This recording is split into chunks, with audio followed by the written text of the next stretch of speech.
Now, what happened in this? When the circulating pool has been converted to the marginating pool, first there is a loss of the laminar flow. Loss of laminar flow. The flow of blood which is previously which is laminar, it will be lost. So there will be loss of laminar blood flow. And then what happened? There are many molecule which are present on the endothelium as well as on the WBC or neutrophil. What happened? There is when first there is a process of the margination. Margination has been occurred. Margination means the conversion of the circulating pool to the marginating pool, and then there is a rolling and then adhesion and then diapetesis. The rolling and the adhesion. For the rolling and the adhesion, there are certain molecules which are present on the WBC, that is neutrophil, and the endothelium of the blood vessel. So they are the molecule which are present on the neutrophil are sialic acid residue. Sialic acid residue, which is a glycoproteinaceous residue, GP residue. GP residue and various molecule like selectin, integrin, ICAM, VCAM and PCAM, PCAM, ECAM and VECAM. The PCAM, ECAM and PECAM, they are present on PECAM, also known as CD31. They are present on the endothelium.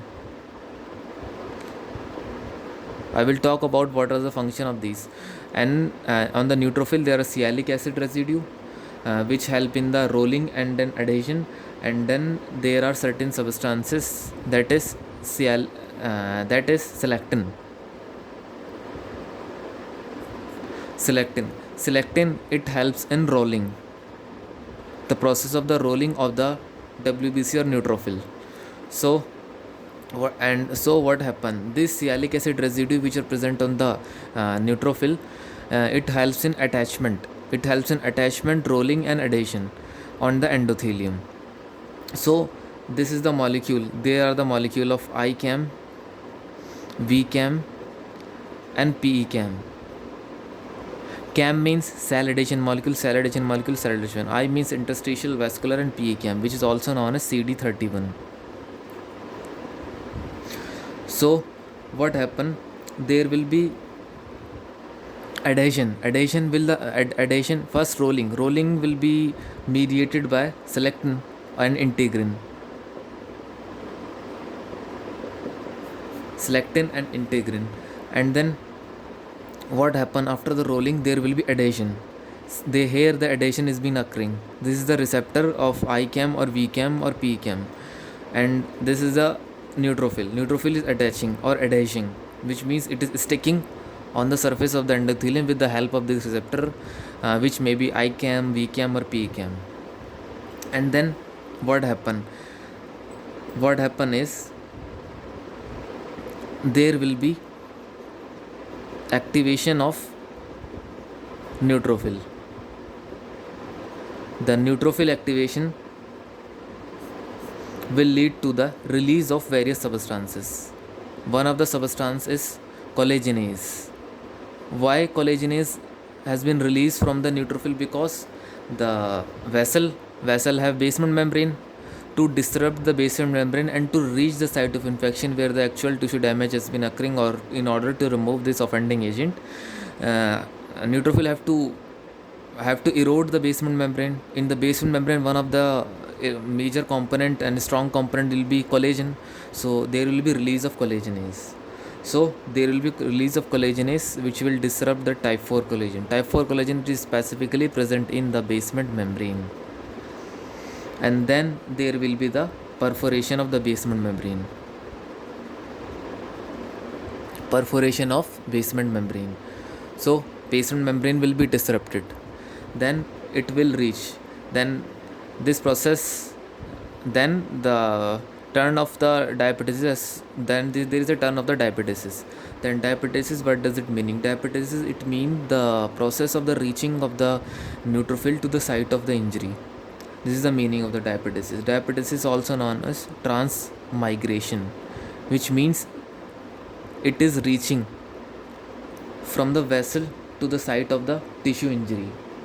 and transmigration, it will occur in venules, and and it occur in post capillary venules in the capillary of the lungs.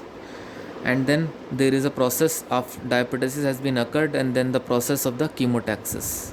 The chemotaxis, what is the literal meaning of the chemotaxis? First one is a chemical, and there is a taxi. There is a taxi with a chemical, which means the chemical are attracting toward the site of the infection or pathogen. So chemotaxis, chemo means chemical and taxis means movement. So there will be chemotaxis, and during the chemotaxis there is a structure, there is a reorganization of the, there, as we know, this neutrophil have cytoskeleton which is made up of actin and myosin. There will be reorganization in it, reorganization in actin and myosin,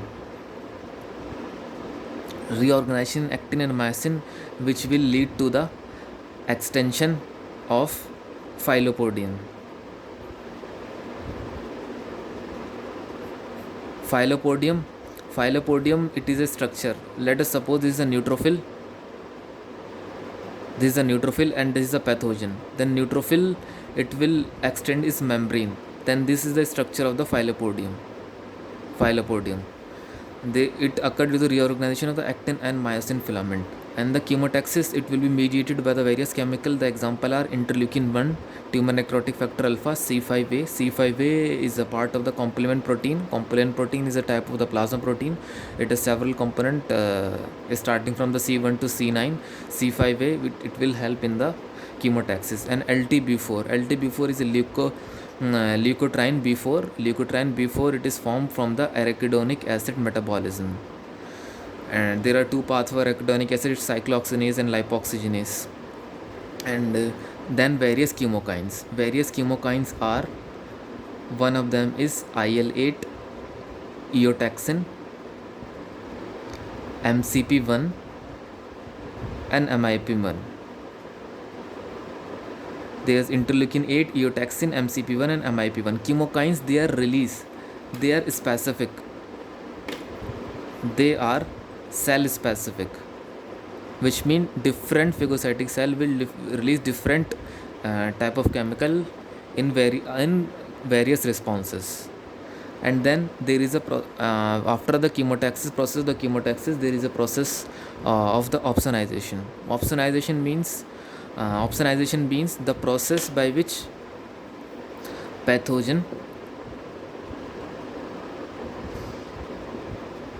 become or have the ability to become easily phagocytized.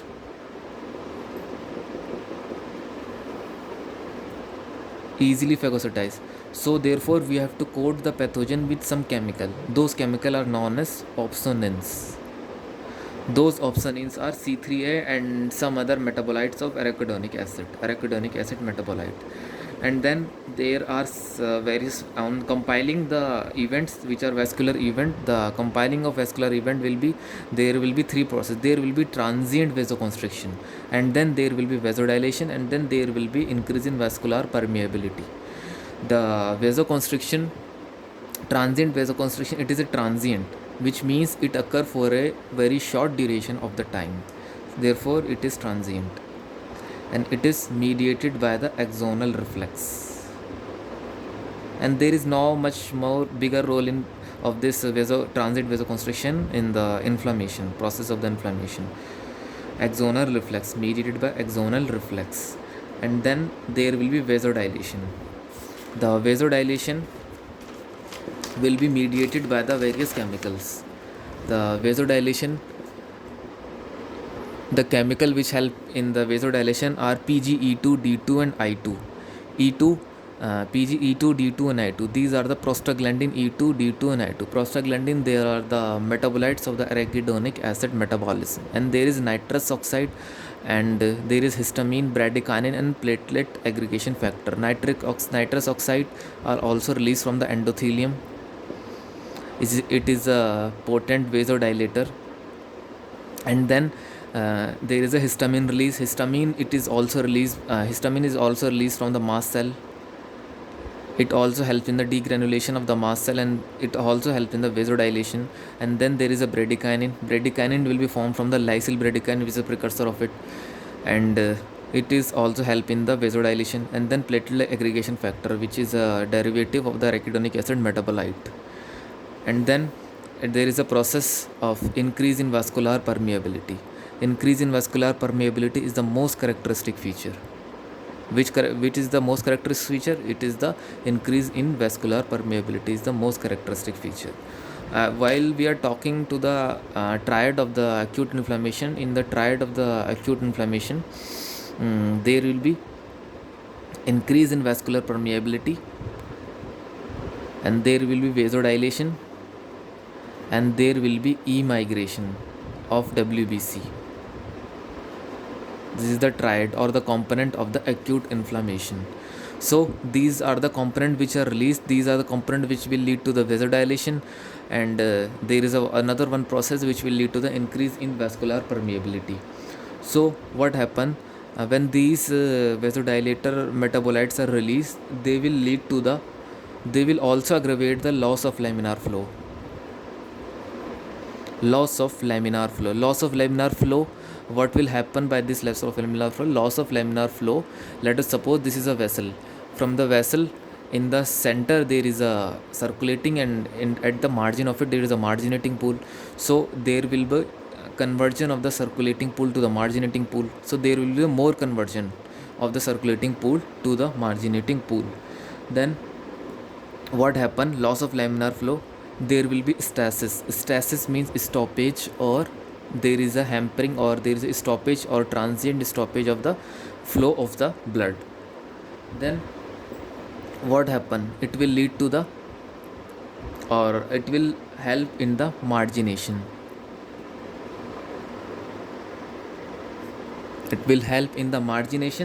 And then it is also help in the slow flow of blood. So blood flow when becomes slow,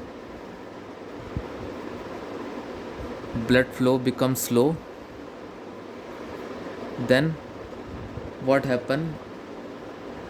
There will be redness, which means RBC will accumulate at one side, which may translate to the redness at that side. So there will be redness.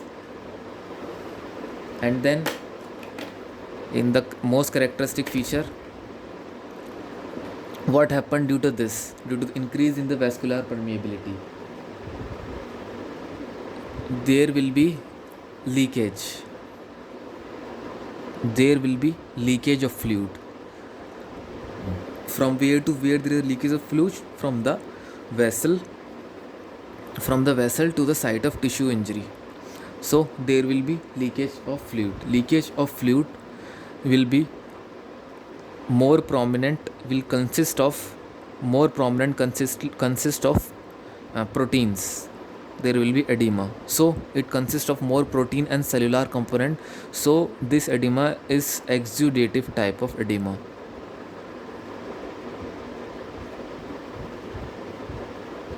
Which is the ultrafiltrate of plasma.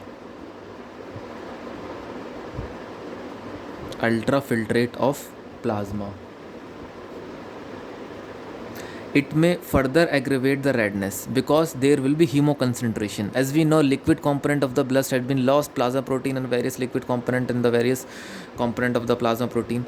So there will be redness. It may also aggravate to redness by doing hemoconcentration.